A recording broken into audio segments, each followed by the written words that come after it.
우리 영혼의 거룩한 생명 말씀 시편 26편 1절로 12절 말씀. 내가 나의 완전함에 행하여 싸우며 요동치 아니하고 여호와를 의지하여 싸우니 여호와여 나를 판단하소서. 여호와여 나를 살피시고 시험하사 내 뜻과 내 마음을 단련하소서. 주의 인자하심이 내 목전에 있나이다. 내가 주의 진리 중에 행하여 허망한 사람과 같이 앉지 아니하여 싸우니 간사한 자와 동행치도 아니하리이다. 내가 행악자의 집회를 미워하오니 악한 자와 같이 앉지 아니하리로이다. 여호와여 내가 무죄함으로 손을 씻고 주의 단에 두루 다니며 감사의 소리를 들리고 주의 기이한 모든 일을 이루리이다. 여호와여 내가 주의 계신 집과 주의 영광이 거하는 곳을 사랑하오니 내 영혼을 죄인과 함께 내 생명을 살인자와 함께 거두지 마소서. 저희 손에 악덕함이 있고 그 오른손에 뇌물이 가득하오나 나는 나의 완전함에 행하리오니 나를 구속하시고 긍휼히 여기소서. 내 발이 평탄한데 서사오니 회중에서 여호와를 송축하리이다. 아멘. 봉독해 올린 본문의 말씀에 의하여 완전함에 행하여 싸우며 라는 제목으로, 또 부제목으로는 시험의 결과는 완전함에 이른다. 시험의 결과는 완전함에 이른다. 이런 말씀으로 요약하고자 합니다. 하나님은 완전하시며 긍휼의 사랑과 은혜로 아들의 핏값으로 사신 영혼들을 다스리고 계심을 믿으십니까? 우리가 신앙생활 하면서 처음 당하는 것이 시험이요 마지막 당하는 것도 시험이기 때문에 예수 믿으면 복받는다, 평안하다, 만사 형통하리라고 기대하는 것은 착각이라는 것입니다. 그래서 많은 사람들이 예수 믿으면 복받는다 해놓고 교회가 뭐 이러냐고, 들어가 보니까 장로는 장로끼리 목사하고 싸우고 권사는 권사끼리 사악해가지고 사나운 시어머니 같이 집사들을 우격다짐하고 교사들을 우격다짐하고 뭔 이런 교회가 있느냐고 뭐 이러는 말들이 굉장히 많습니다. 제가 선교를 가면 그런 교회에 또 하게 가게 돼가지고 결국은 또 그런 말씀들을 청을 합니다.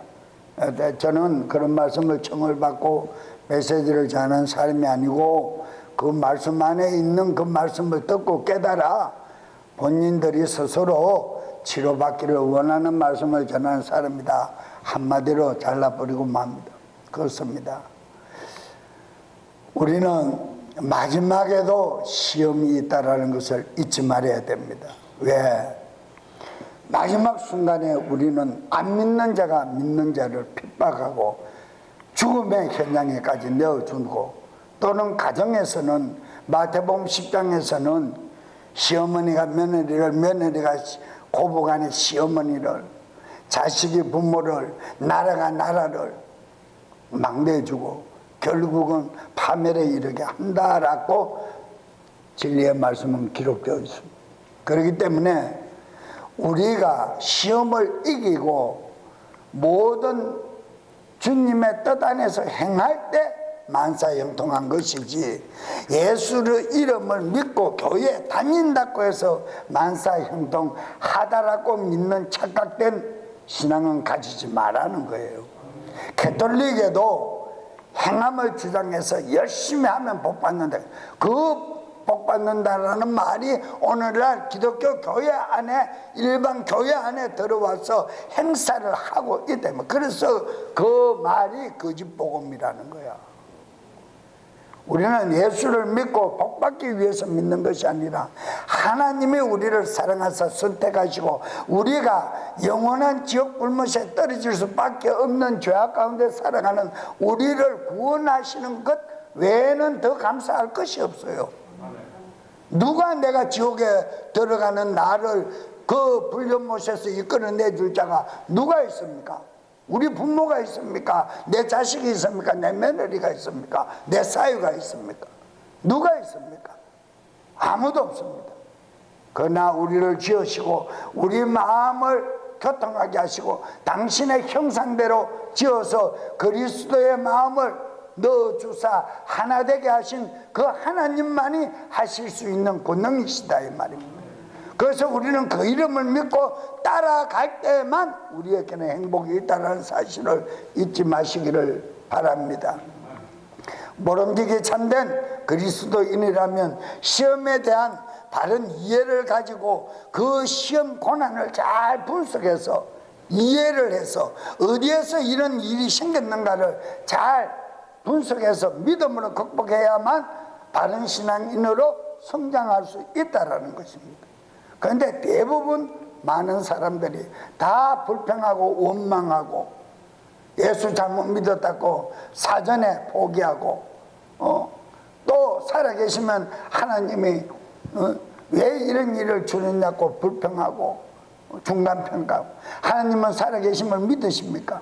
살아계시기 때문에 우리에게 이런 일이 생기는 거예요. 그 하나님이 살아계시기 때문에 우리가 숨쉬고 살아가고 있는 거예요. 그런데 감히 피조물이 하나님을 힐문할 수 있나요? 없지요. 그렇잖아요. 우리는 어떠한 시험도 잘 내가 어디에서 어떤 부정적인 생각에서 떨어졌는가를 잘 생각하고 판단해서 빨리 회개하고 무릎 꿇는 자가 승리하는 자이다 라고 성경은 말씀하고 있습니다. 한 사람의 믿음은 평안할 때 평가하기가 어렵습니다. 우리의 믿음은 편안하다, 잘한다, 충만하다 칭찬받을 때 그 믿음을 평가할 수가 없다라는 말입니다.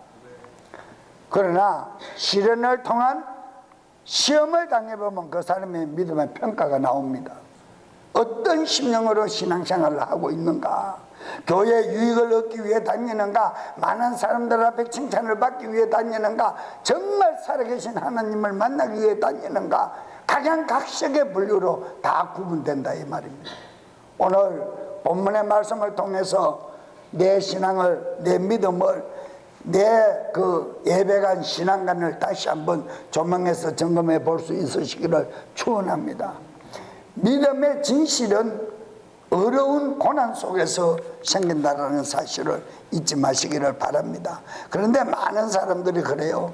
교회에 어떤 계획을 세워서 무엇을 합시다 그러면 믿음이 있는 것 같이 모든 생활을 행동을 하고 신앙생활을 하는 모습을 봤는데 꼭 반기를 들고 목사님의 마음을 핥히는 그런 사람들이 꼭 있거든요. 그 중에는요.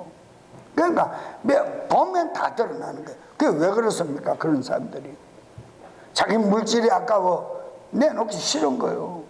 교회에서 또 돈을 요구하는가 보다 이렇게 마음이 먼저 사악한 생각이 먼저 들어버리니까 1푼도 내놓고 주님 앞에 감사할 줄 모른다 이 말입니다. 그런 사람들이 대부분 불평을 하는 거예요. 그런데 진실한 믿음을 가지고 정말 이 교회가 주님의 몸된 교회고 이 몸된 교회를 통해서 어떠한 고난이라도 내 육체에 채워서 그 사람은 날로 후패해지고 채워진 그 분량의 능력으로 내 속사람은 날로 강건하여 하나님을 볼 수 있기를 사모하는 사람이면 무엇이든지 아멘하고 따라온다 이 말입니다. 그래서 믿음의 결과가 딱 표가 나는 거예요. 구분이 딱 돼버리는 거예요. 아브라함이 보세요. 아무리 믿음이 좋았다 하더라도 백세에 얻은 아들을 번제물로 드리라 그럴 때 불평 없이 말씀에 순종하여 행동에 옮기는 그 모습을 보고 너 믿음이 어렵다 인침을 받았다 그랬지, 행동하는 그 의를 모습을 보고 의에 이른다 그랬어요. 아무리 우리가 믿음이 있다 해도 행동에 옮기지 못하는 믿음은 어떤 믿음이라? 맞아요? 그 행동에 옮기지 못하는 믿음은 죽은 믿음이다. 오늘 귀한 말씀을 잘 듣고 심령의 치유가 이루어지는 축복이 있으시길 바랍니다. 환난과 고난이 닥치면 사람들은 되게 좌절합니다. 비탄합니다. 또 삶의 모든 이 시스템이 혼돈이 됩니다. 막 우왕좌왕한다 이 말입니다. 그리고 원망에 빠지고 그때의 삶의 태도와 사고방식에 따라서 어떻게 고난에 대처하는 방법, 이런 것을 먼저 생각하기 이전에 막 불평부터 먼저, 이런 분들은 믿음의 분량이 바로 결정되고 나타난다 이 말이에요. 즉 믿음은 하나님의 풍성한 은혜와 복의 기회로 바라볼 수 있는 믿음만 가지면 고난의 문제가 우리의 고통만으로 될 수가 없고, 시험이 되지 않으려면 시험을 하나님의 사랑과 은혜로 바라보게 되면 고난의 현실이 하나님의 섭리 가운데서 모든 것이 해결책이 나온다는 사실을 믿으셔야 한다. 아멘. 자 보세요. 시험은 본래 두 가지의 뜻이 있습니다. 첫째는 하나님께서 믿음을 평가하고 연단하고 성장시키기 위해서 허용하시는 것이 있어요. 허락하시는 것이 있단 말입니다. 욥기서 1장에도 사단이 내가 어디 다녔느냐, 하늘과 땅 위에 두루 다니다가 왔습니다. 그러니까 뭐라 그럽니까? 누가 있더냐? 욥이라는 사람이 있는데 대단히 믿음이 좋습니다. 어떻게 좋더냐? 막 하는, 당신을 경외하는 데는 그 사람 따라갈 자유가 없더라. 그런데 하나님이 축복을 안 하면 분명히 이 사람이 당신을 배신 때릴 것 같다. 그러니까 한번 내가 치료해 봐야 되겠다. 그러니까 하나님 뭐랬어요? 생명만 건드리지 말고 한번 해봐라 그러시잖아요. 그러나 하나님께서는 욥의 믿음을 아셔요. 그 마음을 지으신 그분이 욥의 마음을 안단 말입니다. 요동치 않는 중심 있는 등뼈 있는 신앙인이라는 것을 하나님은 아셨기 때문에 사단에게 붙여본 거예요. 그러니까 이렇게 붙인다 이 말이야. 뭐 달려고? 우리의 믿음을 확정지으려고. 자, 신명기 13장 3절에 너는 그 대언자나 그 꿈꾸는 자의 말들에 귀를 게으르지 말라. 주 너희 하나님께서 너희가 너희 마음을 다하고 혼을 다하여 주 너희 하나님을 사랑하는지 알기 위해 너희를 시험하느니라. 우리의 마음을 확정지어 보시기 위해서 하나님께서 역사하신다 이 말입니다. 사단을 붙인다는 거예요. 자, 야고보서 1장 3절로 4절에도 너희의 믿음의 단련이 인내를 이루는 줄 너희가 아느냐? 개혁성경에서는 이는 너희 믿음의 시련이 인내를 만들어 내는 줄 너희가 알미니라 그랬어요. 안다 그랬어요. 어떤 시련과 고난과 역경을 통하여 우리의 믿음이 장성하게 자라나는 것을 안다 그랬어요. 그래서 우리 성도들에게는 시련과 고통이 없이는 믿음이 절대 자라지 않아요. 믿음, 시련과 고통을 통해서, 좌절을 통해서, 어려운 환경을 통해서 많이 하나님의 지혜를 구할 수가 있다는 겁니다. 그렇지 않으면 하나님의 지혜를 구할 수가 없어요. 4절에 인내를 온전히 이루라. 이는 너희를 온전하고 구비하여 조금 더 부족함이 없게 하려 함이라 그랬어요. 연단은 테스트 트레이닝이라 그랬어요. 우리를 테스트하고 트레이닝 시킨다 이 말입니다. 뭔 트레이닝? 믿음의 트레이닝을 시킨다 이 말이에요. 그래서 연단이 우리에게 결코 나쁜 것만은 아니다라는 겁니다. 그래서 이것은 하나님의 선한 목적으로 이루어진 것이기 때문에 우리의 믿음 성장에 유익함이 있고 또한 사명으로 연결되기 때문에 기쁨으로 감사할 줄 알 일이다. 기쁨으로 감사할 일이라는 거예요. 보세요. 사울이 그렇게 기세가 등등해서 기독교인을 핍박하러 갈 때 다메섹 직가라는 사거리에서 말에서 떨어집니다. 호련히 주님의 음성을 듣고 햇빛에 의하여 떨어집니다. 사경을 헤매는 3일에 봉사가 됩니다. 앞을 못 봅니다. 흑암 칠흑 가운데 있습니다. 그 시련을 통해서 무엇을 깨달았습니까? 내가 무엇을 해야 되는지를 깨달았잖아요. 사명을 깨닫는데, 사명을. 어려운 시련과 고통을 통해서 내가 어떻게 살아야 될 것인가, 내가 어떻게 신앙생활을 해야만 하나님이 기뻐하시는 거는 나를 사명을 깨닫는다 이 말이에요. 자기에게 주어진 직분의 가치를 깨닫는다 이 말입니다. 하나님께서 아브라함에게 말씀드린 것처럼 불같은 이런 시험을 우리에게 줄 때 가장 중요한 처방책이 아브라함이 부인에게 말을 했습니까? 안 했습니까? 말하지 않았어요. 인내하고 참았단 말입니다. 하나님의 결과가 어떻게 일어날 것인가 의심의 여지 없이 하나님께서 하시는 일이라면 무조건 말씀에 순종하는 믿음을 보인 것이에요. 무조건 순종할 수 있는 믿음을 보이니까 행동에 옮기는 결과가 나온 거예요. 그 결과를 보고 하나님께서는 어렵다 인쳐다 이 말입니다. 나와 친구라 한 마음이라. 이해가십니까? 두 번째, 사단이 역사하여 미혹에 의하여 걸려 넘어지면 믿음에서 떠나 죄를 짓게 하는 악한 목적의 시험이 있다 이 말입니다. 악한 목적의 시험이 있어요. 우리를 완전히 시키기 위한 그런 목적이 있다요. 템테이션이라. 미혹한다. 템테이션은 우리를 쓰러뜨리고 다시는 일어나지 못하게 한다. 이것의 결과는 무익하고 사명을 포기하고 망각하게 하고 파멸에 들어가게 하고 저주에 이르게 하고 믿음에서 떠나 사망에 이르게 한다 이 말입니다. 그래서 바울사도는 얘기하고 주님은 얘기합니다. 너희는 깨어있으라. 깨어있으라. 예수님께서 게세마네 간절한 마지막 기도를 드리고 오는 순간에 그 믿었던 수제자라는 사람들까지도 제자들까지도 졸고 있는 것을 보고 어찌하여 한시도 너희는 깨어있지 못하겠더냐. 한시도 깨어있지 못하고 마귀의 그 졸음에 속아서 졸고 있느냐. 나를 위해서 내 마음이 죽을 지경에 이르는 나를 위해서 기도하지 못하겠느냐. 그러면서 탄식 어린 말씀으로 하고 있지 않습니까?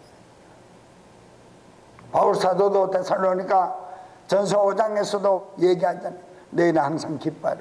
빌립보서에서도 기뻐하라. 빌립보 교인들에게 기뻐하라.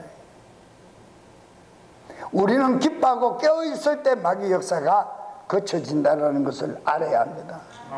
사단이 하와에게 다가와 선악과를 따먹이면서 뭐라고 합니까?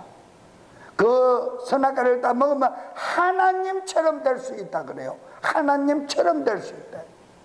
하나님처럼 될 수 있다는 그 말에 어떤 욕심이 생깁니까? 교만이 생깁니다. 나도 챌린지 한번 해야지, 도전해야지. 교만이 딱 생기는 거예요. 교만이 생기니까 무엇이 들어옵니까? 욕심이 들어옵니다.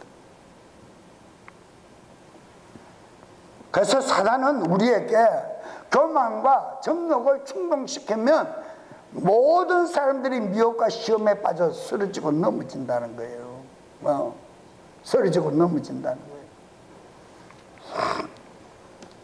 주님 앞에 모든 일을 잘 감당하고 가기를 위해서 온 마음을 다해 기도하다가도 자기 생활에 어떤 게 옵니까? 자기 생활에 위험이 차고 생활이 불편해지고 막 모든 것이 어려워지면 그냥 눈에 보이는 해결책을 해결하기 위해서, 사건을 해결하기 위해서 여기저기 찾아다니고 막 불필요한 요구를 교회에 하게 되고 결국은 그러다가 그 요구가 맞아떨어지지 않으면 교회를 떠나버립니다. 그런 사람은 온전한 신앙인이 아니라는 거예요. 하와가, 우리가 잘 안 과 같이 하와가 믿음의 사람입니다. 그런 축복을 받은 사람이 또 어디 있습니까? 여인 중에. 그런데 그 사람이 결국은 타락하니까 어떻게 됩니까? 하나님을 떠나잖아요. 우리는 쉽게 떠나버립니다. 하나님을. 많은 사람들이 왜 기독교에서 캐톨릭으로 개종을 합니까?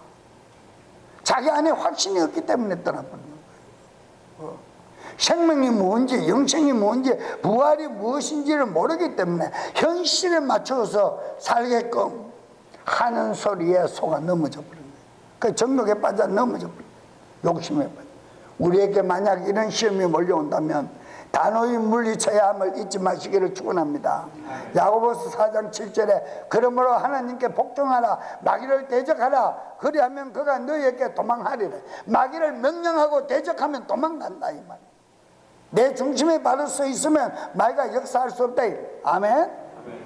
사랑하는 여러분, 우리의 문제는 연단과 미혹을 구분 못하는 점이 마냥 아쉽다라는 겁니다. 마냥 아쉽다라는 겁니다. 테스트 트레인과 템테이션을 구분할 줄 알아야 합니다. 하나님께서 나를 정말 훌륭하게 사용하시기 위해서 나를 테스트하는 건지 연단하는 건지 아니면 사단의 미혹인지를 구분할 수 있어야 된다는 말씀을 거듭드리고 있습니다. 시험의 근원은 이미 목적과 결과에 대하여 무지함을 성령님의 지혜로 구분할 수 있어야 한다는 거예요. 성령님의 지혜로, 말씀의 지혜로 구분할 줄 알아야 한다. 모든 시험의 기준은 믿음에 있음을 잊지 마시기를 바랍니다. 그 어떤 환난을 당하여도 믿음만 잃지 않으면 승리할 수 있습니다. 중심만 있으면 승리할 수 있습니다. 하나님은 꺼져가는 촛불의 심지도 끄지 않으시고 상한 갈 때도 끄지 않으시고 바람이 불어오면 그냥 딱 꺾어져서 영원히 썩을 수밖에 없는 갈 때도 꺾지 않으신다는 거예요. 끝까지 지켜보신다는 거예요. 무엇 때문에? 당신께 도움을 요청하고 나오나 안 나오나를 지켜보고 계신다는 거예요. 그런데 많은 사람들이 시험당하고 고난과 어려움이 닥치면 하나님을 외면해보고 떠나버린다. 자기 편리한 대로 살아간다 이 말이에요. 오늘날 신앙인들의 실태라는 것을 잊지 마시고 속지 마시기를 바랍니다. 어떠한 환난이 와도 믿음만 있으면, 확실한 믿음만 있으면 승리합니다. 여기서 정말 중요한 것은 성공을 해도 믿음에서 떠나면 버리운 자가 됩니다. 그래서 너희는 항상 성령님 안에서 함께 걸어가라, 성령님의 지혜 안에서 항상 충만하여라, 이렇게 간구한다. 그 성령님 안에서 충만하고 말씀의 지혜로 충만하면 강한 미혹을 받아도 흔들리지 않아요. 그런데 간단한 이런 것 저런 것 잠시 잠깐의 응답을 받은 그거로 만족하고 하나님의 말씀의 지혜 안에 있기를 사모하지 아니하면 어떻게 해요? 쓰러지고 넘어져 버려요. 그냥 미혹당해 버린다. 강한 미혹을 받아서 실패해 버린다. 마귀는 한번 쳐보고 안 되면 더 세게 또 더 강하게 해서 어떻게 하든지 택한 백성이라도 어떻게 한다고요? 우는 사자같이 상틀자를 찾아다닌다. 믿으십니까? 우리는 정신 차려야 합니다. 어영비영 신앙생활 하는 것이 아닙니다. 디모데전서 6장 9절로 10절에 부하려 하는 자들은 시험과 올무와 여러 가지 어리석고 해로운 정욕에 떨어지나니 곧 사람으로 침륜과 멸망에 빠지게 한다. 빠지게 한다. 부자가 되려고 애쓰고 힘쓰면 시험과 올무에 걸린다 그랬어요. 그러고 나면 그 사람은 곧 침륜이라 사망에 이른다 그랬어요. 10절에 돈을 사랑하며 일만하게 뿌리가 되나니 이것을 사모하는 자들이 미혹을 받아 믿음에서 떠나 많은 근심으로 자기를 찔렀더라 그랬어요. 응답받고 충만하다 뭐 어떻다 그러면서도 말씀의 지혜 안에서 일만하게 뿌리를 제거하고 갈 수 있는 믿음의 지혜가 없으면 속아 넘어진다는 거예요. 그냥 당한다는 거예요. 욥기서 23장 10절에 그러나 내가 가는 길을 그분께 아시나니 내 가는 길을 욥은 고백합니다. 하나님이 아시네. 그분께서 나를 단련하신 뒤에 내가 정금같이 나오리라. 연단을 많이 받고 하나님의 은혜와 사랑을 더욱 사모한 자, 죄가 많은 것에 은혜가 충만한 것처럼 내가 율법 아래 매여 살았던 정말 죄악 더미 안에 살았다는 것을 깨닫는 자가 은혜가 무엇인지를 진정 알고 하나님을 더욱더 사모하고 사랑하고 나아간다 했으니, 그 나아가는 자의 결과는 정금 같다. 변개할 수 없는, 변하지 않는, 배도하지 않는, 배교하지 않는 그런 단단한 믿음을 가지게 된다는 거죠. 요번 믿음의 시련을 통해서 어떻게 표현했습니까? 긍정적으로 표현해서, 긍정적으로, 불평불만하지 않고요. 아멘입니까? 우리도 사사로운 일에 얼굴 붉히고 사사로운 일에 남에게 전가시키고 그런 어리석은 신앙인들은 없으시기를 축원합니다. 오늘 본문 말씀에 들어갑니다. 고난시험 중에서도 성도들이 마땅히 가져야 할 삶의 자세에 대한 지혜를 말씀으로 건면하고 계신 것을 믿으십니까? 본문을 통하여 다윗 시대에도 경건하게 살고자 하는 자들에게는 감당할 수 없는 핍박이 있음 같이 현 시대에도 마지막 재림신앙의 믿음으로 살고자 하는 자들에게는 동일한 다윗 시대의 핍박이 있음 같이 핍박이 있게 마련이라는 거예요. 이제 우리 믿음의 표를 보일 때가 되었다는 사실을 정말 우리는 중요하게 여겨야 합니다. 우리 믿음의 마지막 증거를 보여야 돼. 오늘 본문 말씀을 통하여 영적 교훈을 10년 가운데 새겨보시기를 축원합니다. 디모데후서 3장 12절로 13절 말씀에 이미 우리는 수련회에서 전장을 강의를 했습니다. 참으로 그리스도 예수님 안에서 하나님의 뜻대로 살고자 하는 모든 자는 무엇을 받을 터이나? 핍박을 받을 터이나. 13절에 악한 자들과 유혹하는 자들은 점점 더 악하여져서 속이기도 하고 속기도 하리라 그랬어요. 점점 더 악해진다 그랬어요. 하나님의 무서운 공의와 뜨거운 사랑, 보혈의 가치를 모르는 사람들이 이기심과 자기 욕구, 욕망, 이 충족을 시키기 위해서 이 원리에서 제멋대로 생각하고 살아가는 악한 세상의 모습을 지금 시편 26편 본문에서는 잘 표현하고 있는 것입니다. 그래서 이 표현한 말씀과 믿음으로 승리하는 말씀을 우리는 구분하여 듣게 되겠습니다. 첫 번째, 다윗 시대나 현 세상에나 부패한 상황은 똑같다. 그러나 지금 시대는 더 악하다. 성경 구절 구절은 이미 봉독을 했기 때문에 제가 절수만 말씀드리겠습니다. 4절에 보면 허망한 사람과 간사한 사람이 나오지요. 5절에 보면 행악자와 악한 자가 나오지요. 9절에 보면 살인자가 나오지요. 10절에 보면 악한 자와 뇌물을 주고받는 뇌물주의자들이 나오지요. 오늘날 어느 나라 없이 권력가들이 뇌물을 받고 정말 어려운 서민들은 죽 한 그릇도 먹기 힘든 이 세상을 만들고 자기들은 엄청난 부를 축적하여 엄청난 영광스러운 일을 보내고 살아가고 있지만 그 사람들의 결과는 영원한 지옥 불못입니다. 영원한 사망입니다. 여러분,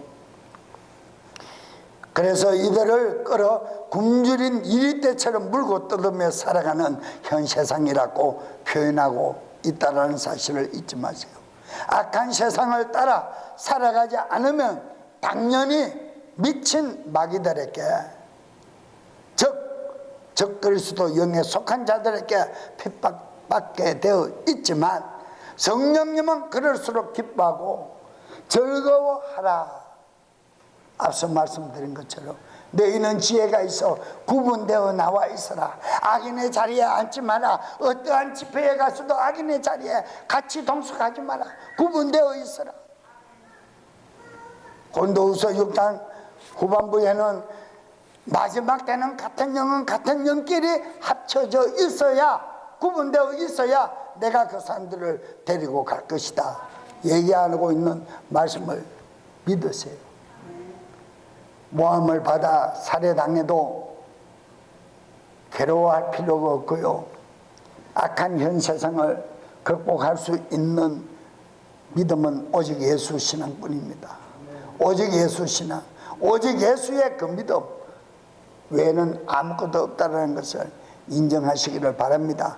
두 번째, 고난 중에서도 성도는 그 신앙을 지켰다 그랬어요. 그 믿음을 지켰다라는 말씀처럼 1절과 2절에 요동치 아니하는 믿음으로 고난의 시험을 극복하라고 명령하시는 말씀 잊지 마세요.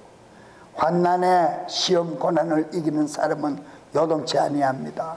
요동치 아니합니다. 하나님만을 의지하는 성도, 마음과 뜻을 하나로 묶어 하나님만을 향한 충성된 성도, 흔들리지 않는 직분을 가진 믿음을 가진 자. 아멘. 두 번째, 3절에 고난의 불같은 시험을 하나님의 사랑으로 받아들이는 성도. 욥처럼 모든 것도 주시는 이도 하나님이시오, 거두시는 이도 하나님이시오. 네가 너희들이 어떻게 나를 질문하고 어떻게 나를 속이고 나를 유혹해도 그 하나님은 변하지 아니하시고 나와 함께 한다라는 확실한 믿음, 중심 있는 믿음. 할렐루야. 빌립보서 1장 29절에 그리스도를 위하여 너희에게 은혜를 주신 것은 다만 그를 믿을 뿐 아니라 또한 그를 위하여 고난도 받게 하심이니라. 시험이 되지 않게 하기 위해서는 은혜로 보는 믿음이 반드시 필요하다고 사도 바울은 빌립보 교인들에게 권면하고 있습니다. 히브리서 4장 15절로 16절에 그리스도를 위하여 너에게 은혜를 주신 것은 다만 그를 믿을 뿐 아니라 또한 그를 위하여 고난도 받게 하심이라. 16절, 그러므로 우리가 긍휼을 얻고 필요한 때에 도우시는 은혜를 얻기 위해 은혜의 왕자로 담대하게 나아가자. 그리스도 앞으로 담대하게 나아가자. 로마서 8장 35절 37절은 누가 우리를 그리스도 사랑 안에 떼어놓으리요. 할렐루야. 환난이나 공경이나 핍박이나 기근이나 벌거벗음이나 위험이나 칼이냐, 어떤 위험도 하나님과 관계를 끊어놓을 수가 없다. 세상 어떤 권위 권세도 끊어놓을 수 없다. 확실한 믿음을 가진 자들에게는 미혹할 수 없다라는 말을 표현하고 있습니다. 37절, 아니라 이 모든 것 가운데 우리는 우리를 사랑하신 그분을 통해 정복자처럼 더 나은 자들이 되리라.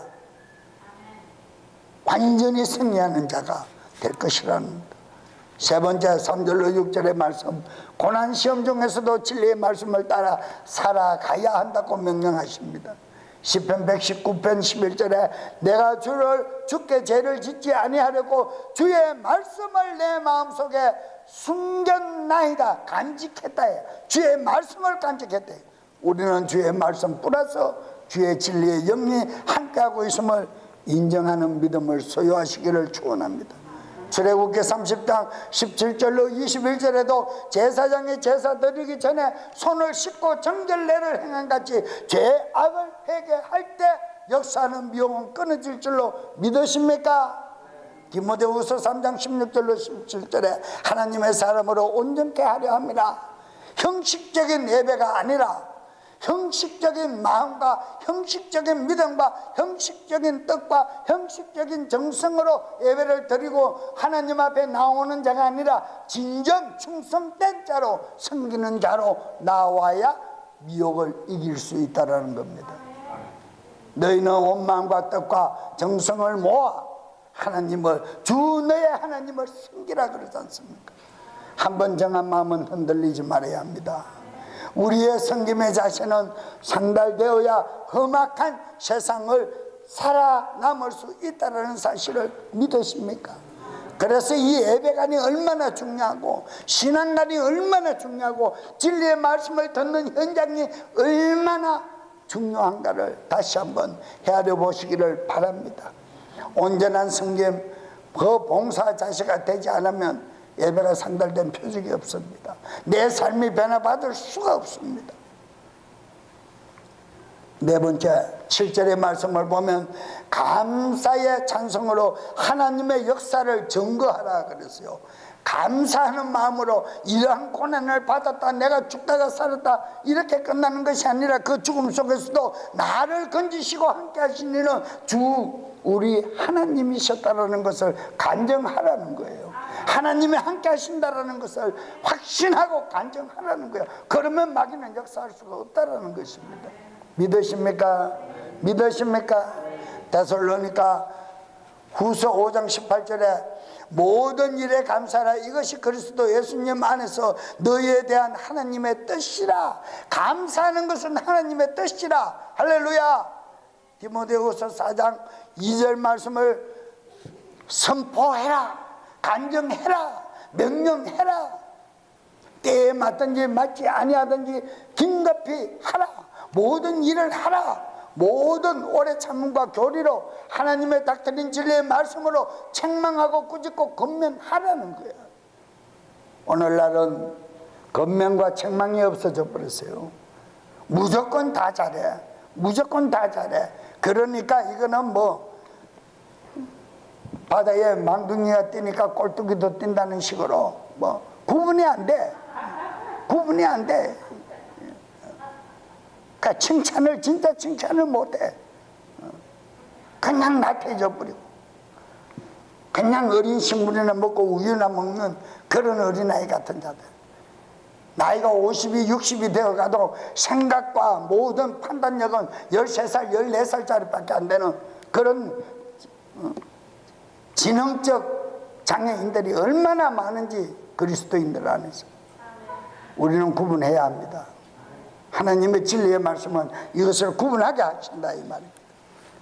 다섯 번째, 마지막으로 8절과 12절의 말씀을 요약하면, 고난 중에서도 교회에 충성된 자로, 섬기는 봉사자로 하나님에 대한 사랑을 표현하라 그랬어요. 하나님에 대한 사랑을 표현하라.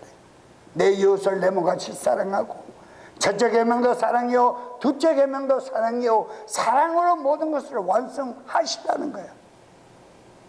자기 입맛대로, 자기 비유대로 신앙생활을 하는 것이 아니라, 내가 잘못된 것은 내가 찾아 깨닫고 고치고 변개하고, 잘한 것은 잘했다고 칭찬할 줄 알고, 미안한 것은 미안하다고 사과할 줄 알고, 용서를 구할 줄 알고, 용서를 받을 줄 알고, 용서할 줄 아는 그런 두루두루 모든 것을 갖춘 성도가 되라는 거예요.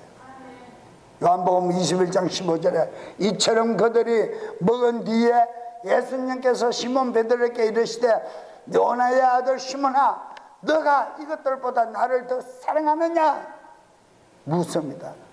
하시니 그가 그분께 이르되, 주여 그러하나이다.